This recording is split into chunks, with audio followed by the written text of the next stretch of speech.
कांशीराम साहब अमर रहे, मानव श्री कांशीराम साहब अमर रहे। बहुजन समाज पार्टी जिंदाबाद, बहुजन समाज पार्टी जिंदाबाद, बहन कुमारी मोदी जी जिंदाबाद, बहन कुमारी मोदी जी जिंदाबाद। बहन जी आप संघर्ष करो, बहन जी आप संघर्ष करो। सर्व समाज के सम्मान में, सर्व समाज के सम्मान में बहन जी आप आगे बढ़ो, बहन जी आप आगे बढ़ो। दलित पिछड़ा दलितों के सम्मान में, दलित पिछड़ा दलितों के सम्मान में, सर्व समाज के सम्मान में, सर्व समाज के सम्मान में बीएसपी की क्या पहचान, बीएसपी की क्या पहचान। बहुजन समाज पार्टी जिंदाबाद, बहुजन समाज पार्टी जिंदाबाद, बहन कुमारी मोदी जी जिंदाबाद,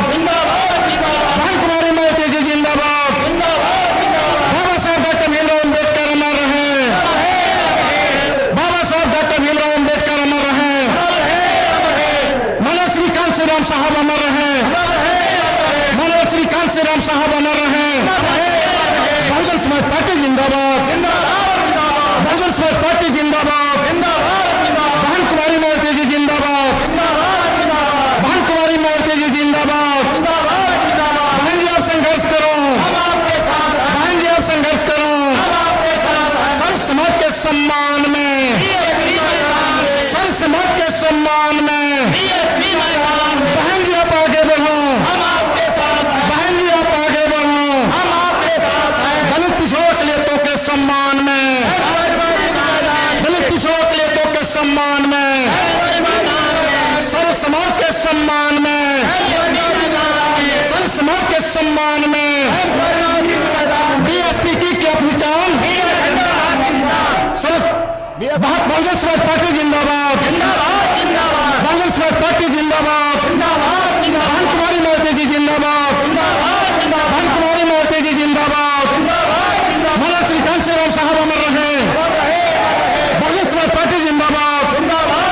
बहन कुमारी मोदी जी जिंदाबाद, बहुजन समाज पार्टी जिंदाबाद, बहन कुमारी मोदी जी जिंदाबाद, बहन कुमारी मोदी जी जिंदाबाद, बहन कुमारी मोदी जी जिंदाबाद, बहन कुमारी मोदी जी जिंदाबाद, बहन कुमारी मोदी जी जिंदाबाद, बहन कुमारी मोदी जी जिंदाबाद।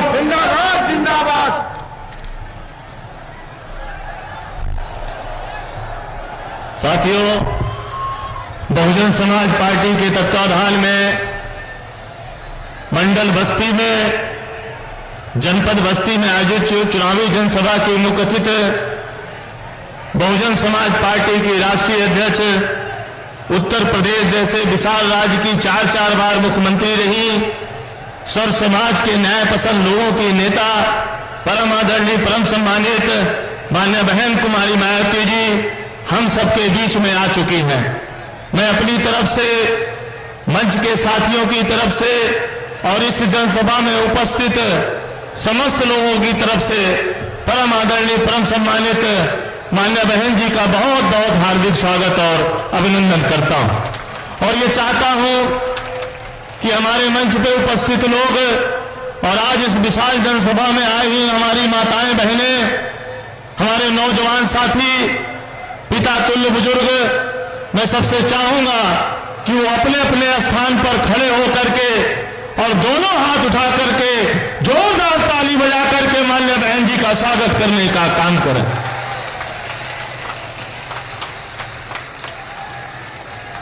मैं चाहूंगा कि हम सबके बीच में लोकसभा बस्ती के मान्य बहन जी के आशीर्वाद प्राप्त प्रत्याशी श्री लौकुश पटेल जी आए और चुनाव चिन्ह हाथी भेंट करके मान्य बहन जी का स्वागत करने का काम करें। मान्य बहन कुमारी मायावती जी जिंदाबाद, मान्य बहन कुमारी मायावती जी जिंदाबाद। दूसरे हमारे प्रत्याशी भाई नदीम जी जो डुमरियागंज के प्रत्याशी हैं, आप मान्य बहन जी को तथागत गौतम बुद्ध की प्रतिमा भेंट करके स्वागत करने का काम करें। माननीय बहन कुमारी मायावती जी जिंदाबाद, माननीय बहन कुमारी मायावती जी जिंदाबाद। लोकसभा संत कबीर नगर के प्रत्याशी भाई श्री नदीम अशरफ जी और उनके भाई मोहम्मद दानिश जी, आप माननीय बहन जी को तथागत बुद्ध की प्रतिमा भेंट करके स्वागत करने का काम करें। माननीय बहन कुमारी मायावती जी जिंदाबाद, माननीय बहन कुमारी मायावती जी जिंदाबाद, बहुजन समाज पार्टी जिंदाबाद। साथियों, मैं निवेदन करूं माननीय बहन जी को हम सबको संबोधित करने के लिए, उससे पहले मैं चाहूंगा कि आप सब दोनों हाथ उठा करके जोरदार नारा लगा करके माननीय बहन जी का स्वागत करने का काम करें। माननीय बहन कुमारी मायावती जी जिंदाबाद, माननीय बहन कुमारी मायावती जी जिंदाबाद। अब मैं बड़े ही आदर और सम्मान के साथ निवेदन करूंगा कि माननीय बहन जी पोडियम में आए और हम सबको संबोधित करने की कृपा करें। आदर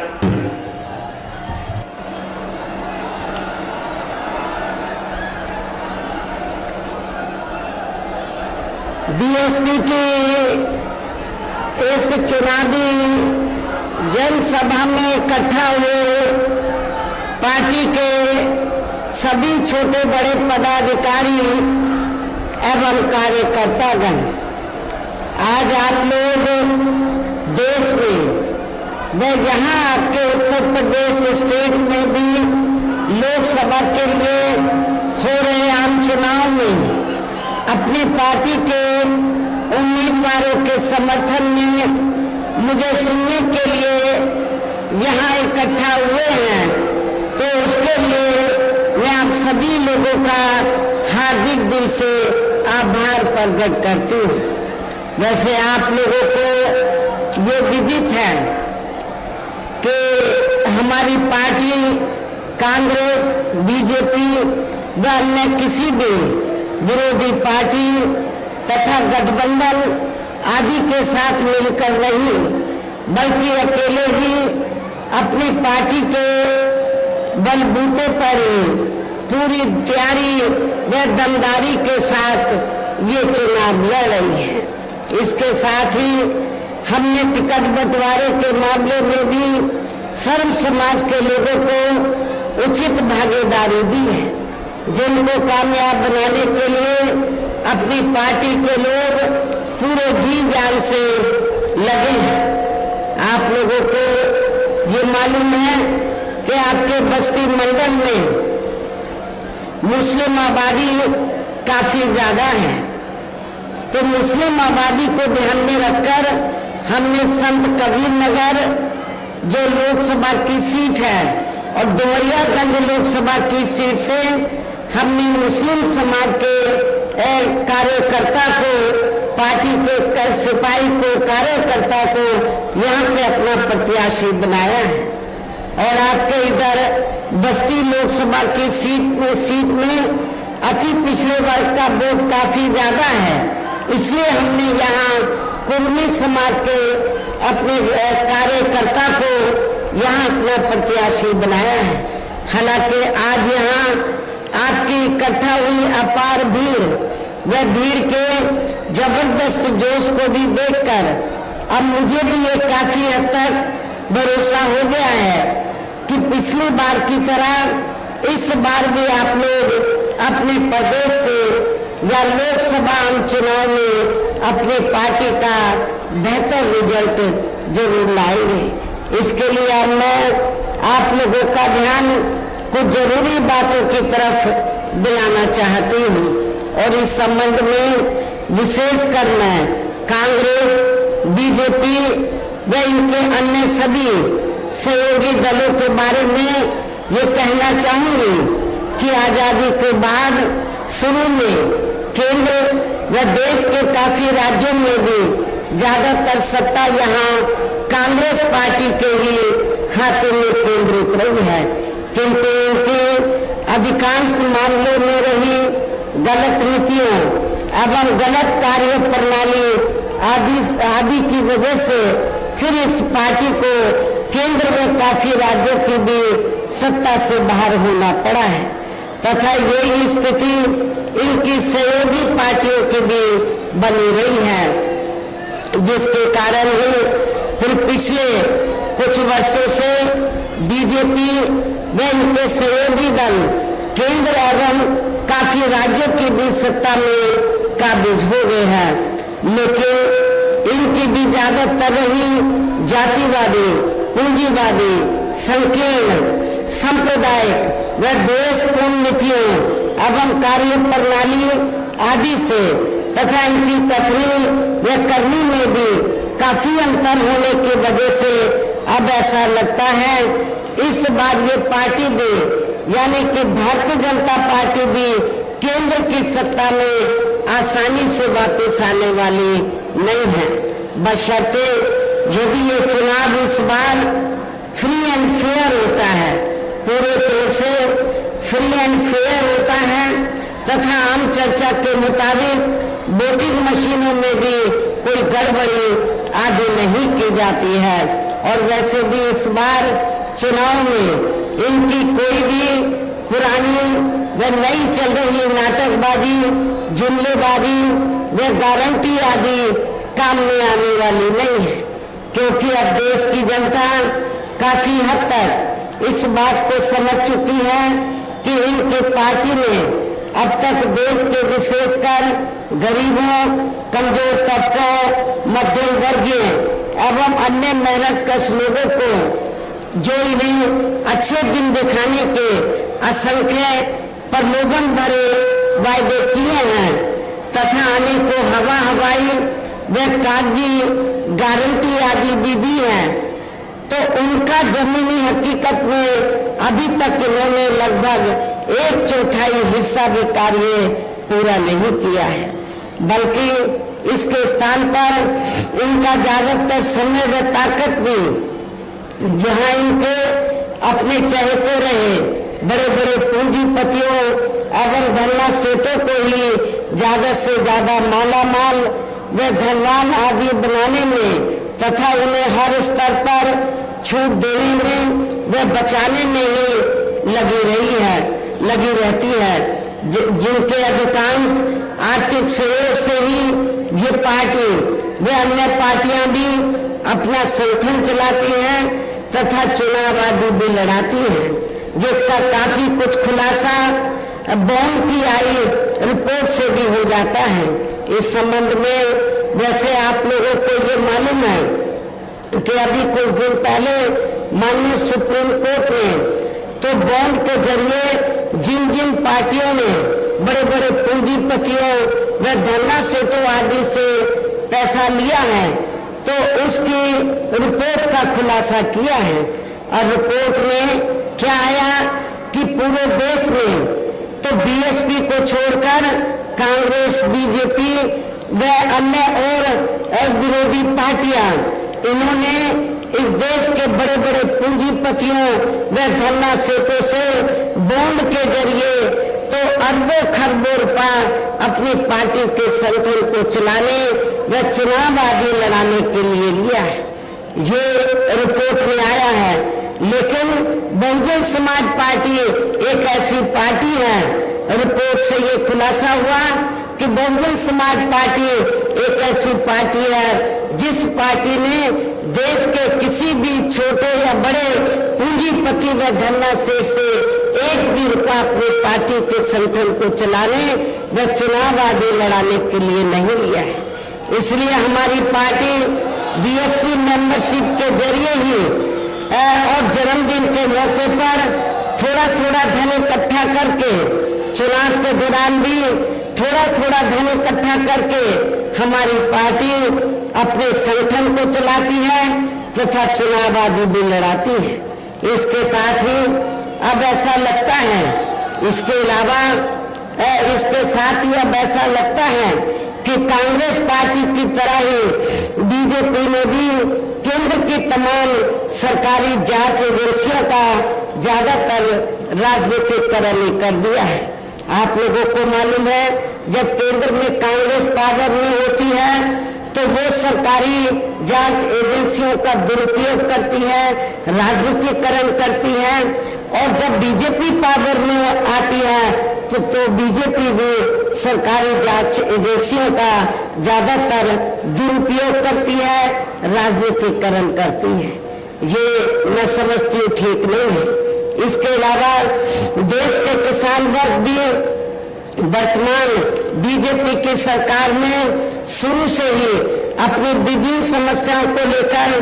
काफी ज्यादा दुखी व परेशान रहे हैं और अभी भी हैं। जबकि यूपी में 4 बार हमारी पार्टी की रही सरकार ने इनके हितों का भी हर स्तर पर विशेष ध्यान रखा है। और इतना ही नहीं, आप लोगों को ये भी मालूम है, हमारी पार्टी ने अपनी चारों हुकूमतों के दौरान तो किसानों को समय से हमने खेती करने के लिए सस्ते साधन उपलब्ध कराए हैं और उनकी फसल का भी समय से हमने उचित दाम दिया है, जो अब आपको किसी भी पार्टी की सरकार में या मिलता हुआ नजर नहीं आ रहा है। इतना ही नहीं, बल्कि केंद्र में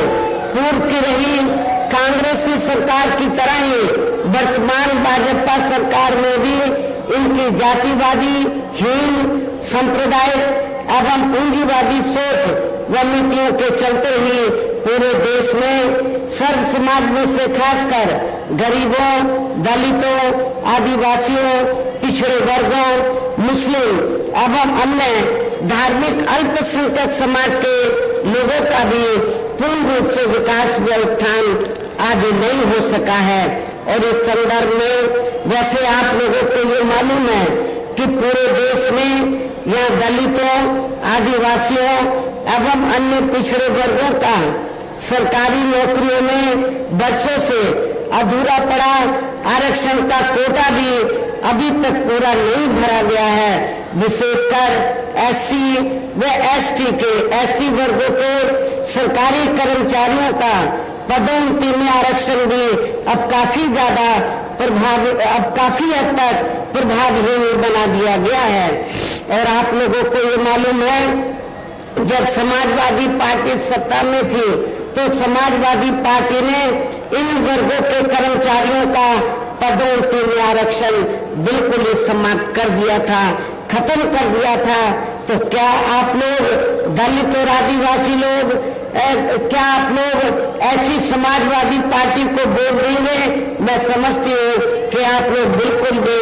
ऐसी पार्टी को माफ नहीं करेंगे, वोट नहीं देंगे। साथ ही केंद्र व राज्यों में भी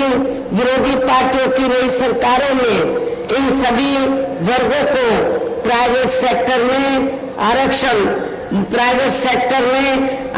दिए जाने की व्यवस्था किए बिना ही इनकी सरकारों के ज्यादातर सरकारी कार्य अब प्राइवेट सेक्टर के जरिए ही इनके बड़े बड़े पूंजीपतियों व धन्ना सेठों आदि को ही दिए जाने के कारण अब इनको पूरे देश में आरक्षण का बहुत कम ही लाभ मिल पा रहा है। इसी प्रकार इनका अन्याय और मामलों में भी शोषण में उत्पीड़न आदि होना अभी तक भी बंद नहीं हुआ है। इसके साथ साथ मुस्लिम व अन्य धार्मिक अल्पसंख्यक समाज के लोगों की भी हालत हर स्तर पर यह काफी ज्यादा खराब व दयनीय बनी हुई है। इतना ही नहीं, बल्कि पिछले कुछ वर्षों से केंद्र में अधिकांश राज्यों में भी बीजेपी व आरएसएस की सरकारों के चलते हुए अब इनका विकास एवं उत्थान आदि होना भी काफी हद तक बलशाली हो गया है। आए दिन इन पर खासकर हिंदुत्व की आड़ में हो रही जुल्म जाति भी यह काफी ज्यादा चरम सीमा पर पहुंच चुकी है। इसके साथ साथ अपर कास्ट समाज में से विशेषकर गरीब लोगों की भी हालत हमें कोई खास अच्छी नजर नहीं आती है। इनकी गलत कृषि नीतियों के कारण किसान वर्ग भी आए दिन आंदोलित रहता है। साथ ही इनकी गलत आर्थिक नीतियों की वजह से देश की अर्थव्यवस्था पर भी इसका काफी बुरा प्रभाव पड़ रहा है, जिससे यह विशेषकर छोटे एवं मध्यम वर्गीय व्यापारी वर्ग भी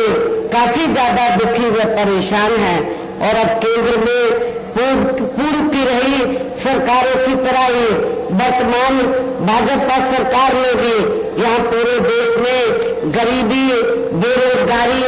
एवं महंगाई आदि भी लगातार काफी ज्यादा बढ़ रही है। देश में हर स्तर पर फैला भ्रष्टाचार भी अभी तक भी खत्म नहीं हुआ है। ऐसे में अब आप लोगों को देश में हो रहे लोकसभा चुनाव में कांग्रेस, बीजेपी व इनकी सहयोगी पार्टियों को भी केंद्र की सत्ता में आने से जरूर रोकना है। जिनकी गलत नीतियों व गलत कार्य प्रणाली आदि को आप लोग काफी हद तक आजमा भी चुके हैं। ऐसी स्थिति में अब ये विरोधी पार्टियां इस चुनाव में भी किस्म किस्म के साम दाम दंड भेद आदि अनेकों हथकंडे इस्तेमाल करके केंद्र की सत्ता में आने की पूरी कोशिश में लगी हैं, जिनसे अपनी पार्टी के लोगों को हर स्तर पर काफी ज्यादा सावधान रहना है। और इस मामले में विरोधी पार्टियां अपने अपने पक्ष में हवा बनाने के लिए खासकर मीडिया, ओपिनियन पोल व सर्वे आदि का जो बड़े पैमाने पर इस्तेमाल कर रही हैं, तो उनसे भी अपनी पार्टी के लोगों को बिल्कुल भी गुमराह नहीं होना है। इसके साथ ही विरोधी पार्टियों के विभिन्न रूपों में जारी किए गए इनके हवाई व प्रलोभन भरे चुनावी घोषणा पत्रों एवं वायदों आदि के बहकावे में भी अपनी पार्टी के लोगों को कतई नहीं आना है। जिन्हें ये पार्टियां चुनाव खत्म होने के बाद ज्यादातर अमल में नहीं लाती हैं और अभी जिन पर से देश की जनता का अधिकांश विश्वास ही उठ गया है। यही खास वजह है कि हमारी पार्टी किसी भी चुनाव में अपनी पार्टी का कोई भी चुनावी घोषणा पत्र आदि जारी नहीं करती है। वैसे भी हमारी पार्टी किसी भी चुनाव में कहने में बहुत कम बल्कि कार्य करके दिखाने में ही ज्यादा विश्वास रखती है। और इस बात का सबसे बड़ा सबूत ये है कि उत्तर प्रदेश में 4 बार हमारी पार्टी के नेतृत्व में रही सरकार ने चुनाव में अपनी पार्टी के बिना कोई जारी किए गए चुनावी घोषणा पत्र के ही प्रदेश व आम जनहित में काफी कुछ ऐतिहासिक कार्य करके दिखाए हैं, जिनके अब देश में अधिकांश पार्टियों की सरकारें काफी नकल भी कर रही हैं। जबकि इस मामले में हमारी पार्टी का ये कहना है कि यदि इन पार्टियों के स्थान पर केंद्र में हमें अपनी पार्टी की सरकार बनाने का मौका मिलता है, तो तब फिर हमारी पार्टी की बनी सरकार केंद्र में यहाँ तक की रही सभी विरोधी पार्टियों की सरकारों की तरह केवल हवाई व कागजी कार्य आदि नहीं करेगी, बल्कि उत्तर प्रदेश की तरह ही जमीनी हकीकत में ठोस कार्य करके दिखाएगी। और इस संदर्भ में खासकर मैं ये कहना चाहूंगी, केंद्र द्वारा देश में पिछले कुछ समय से अति गरीब परिवारों को अस्थायी तौर पर फ्री में जो थोड़ी सी खाद्य सामग्री दी जा रही है, तो उससे इनका स्थायी तौर पर भला होने वाला नहीं है। लेकिन आप लोगों को ये भी मालूम है कि इसके बदले में जब कोई छोटा चुनाव हो या बड़ा चुनाव हो, तो इसके बदले में तब फिर बीजेपी व आरएसएस के लोग ये कहते हैं कि बीजेपी की सरकार ने आपको फ्री में राशन दिया है, इसलिए आपको बीजेपी को वोट देना चाहिए। ये बिल्कुल गलत है, इसमें रत्ती भर भी सच्चाई नहीं है। क्योंकि इस संदर्भ में मैं आप लोगों को ये अवगत कराना चाहती हूँ कि पूरे देश में जो गरीब लोगों को थोड़ा सा जो फ्री में राशन दिया जा रहा है, तो ये कोई बीजेपी या आरएसएस के लोग नहीं दे रहे हैं, बल्कि पूरे देश की जनता जो विभिन्न रूपों में केंद्र की सरकार को टैक्स देती है और टैक्स के जरिए जो सरकार के पास जनता का पैसा जाता है उस पैसे से आप लोग फ्री में राशन आपको दिया जा रहा है। ये कोई किसी की मेहरबानी नहीं है। और वैसे भी आपकी ये जटिल समस्या, जो गरीब लोगों की ये जटिल समस्या है, देश में हर हाथ को काम देने से केवल दूर हो सकती है, जिसकी तरफ हमारी पार्टी की बनी सरकार विशेष ध्यान देगी। साथ ही देश में पिछले काफी वर्षों से आए दिन बढ़ रही गरीबी, बेरोजगारी व महंगाई आदि से भी जनता बहुत ज्यादा दुखी व परेशान है, जिसे भी आर्थिक नीतियों में तब्दीली करके जरूर दूर किया जाएगा। धर्म की भी आड़ में पिछले कुछ वर्षों से खासकर मुस्लिम समाज के लोगों का देश की भावना से जो उनका काफी ज्यादा शोषण व उत्पीड़न आदि किया जा रहा है, तो उसे भी जरूर रोका जाएगा। और ये सब हमने अपने यूपी की रही सरकार में काफी कुछ करके भी दिखाया है। इसके अलावा हमने यूपी में सर्व समाज में से गरीब एवं बेरोजगार लोगों को बेरोजगारी भत्ता आदि न देकर उन्हें बड़ी तादाद में रोटी रोजी के साधन भी उपलब्ध कराए हैं, जो अब ये कार्य भी अधिकांश ठंडे पड़े हैं, जिनको फिर केंद्र में बीएसपी की सरकार बनने पर प्राथमिकता दी जाएगी। कहने का तात्पर्य ये है, देश में इस समय हो रहे लोकसभा चुनाव में विरोधी पार्टियों के जारी किए गए उनके हवाई व प्रलोभन भरे चुनावी घोषणा पत्रों आदि के बहकावे में अब यहाँ खासकर देश के अति गरीबों, मजदूरों, बेरोजगारों एवं अन्य मेहनत कश लोगों को बिल्कुल भी नहीं आना है। और अभी ने ऐसी सभी विरोधी पार्टियों को हर हालत में केंद्र की सत्ता में आने से जरूर रोकना है, जिनके कथने व करने में काफी अंतर रहा है तथा जिन्हें ये लोग वर्षों से आजमा भी चुके हैं। ऐसे में अब मेरा यही कहना है कि आप लोगों को अपने खुद के व अपने प्रदेश क्षेत्र एवं देश के भी हित में अपने वोटों को या कांग्रेस, बीजेपी व अन्य विरोधी पार्टियों को न देकर केवल अपनी एकमात्र हितैषी पार्टी बहुजन समाज पार्टी को ही देना है, जो ये पार्टी उत्तर प्रदेश की तरह ही केंद्र में भी अपनी पार्टी की सरकार बनने पर फिर पूरे देश में यह अपनी पार्टी के सर्वजन हिताय व सर्वजन सुखाय की नीतियों पर आधारित सरकार चलाएगी। इसके साथ साथ केंद्र से जुड़ी आपके क्षेत्र की जो भी स्थानीय समस्याएं होगी तो उन्हें भी फिर दूर करने का हर संभव पूरा प्रयास किया जाएगा। साथ ही यहाँ गरीबों, मजदूरों, बेरोजगारों, कर्मचारियों, किसानों, छोटे व्यापारियों एवं अन्य मेहनत कश लोगों के हितों का भी विशेष ध्यान रखा जाएगा। सर्व समाज में से खासकर दलितों, आदिवासियों, पिछड़े वर्गों, मुस्लिम व अन्य धार्मिक अल्पसंख्यक समाज के लोगों के विकास एवं उत्थान के साथ साथ हर स्तर पर उनकी सुरक्षा आदि के लिए भी जरूरी कदम उठाए जाएंगे। और तभी फिर यहाँ वास्तव में अपने देश के महान संतों, गुरुओं व महापुरुषों ने भी विशेषकर महात्मा ज्योतिबा फुले, श्री छत्रपति शाहू जी महाराज, श्री नारायणा गुरु, बाबा साहब डॉक्टर भीमराव अम्बेडकर एवं मान्यवर श्री कांशीराम जी आदि का अधूरा रहा सपना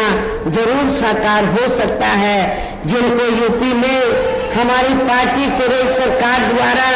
हर स्तर पर पूरा आदर सम्मान दिया गया है। इन्हीं खास बातों के साथ ही अब मेरा देश व आपके स्टेट के भी हित में, आपके क्षेत्र के भी हित में ये कहना है कि हमारी पार्टी ने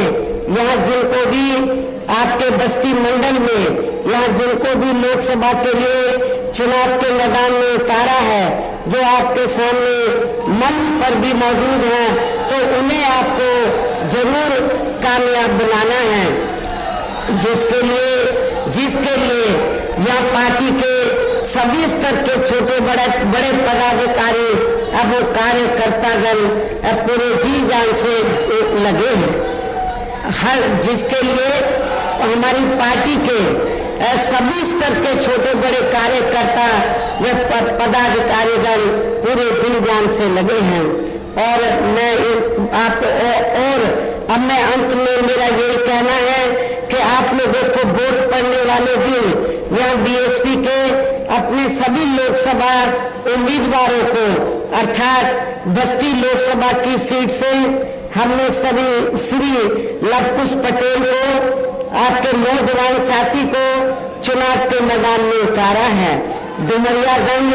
लोकसभा की सीट से हमने मोहम्मद नदीम मिर्जा को हमने टिकट दिया है। संत कबीर नगर लोकसभा की सीट से हमने सैयद नदीम अशरफ को चुनाव के मैदान में उतारा है। मेरी आप लोगों से यही कहना है कि आप लोगों को बहुजन समाज पार्टी के इन तीनों प्रत्याशियों को बीएसपी का जो चुनाव चिन्ह हाथी है, हाथी चुनाव चिन्ह के सामने वाले बटन को दबाकर इनको भारी वोटों के अंतर से जरूर कामयाब बनाना है, जिताना है। इस खास अपील के साथ ही अब मैं अपनी बात यही समाप्त करती हूँ। जय भीम, जय भारत।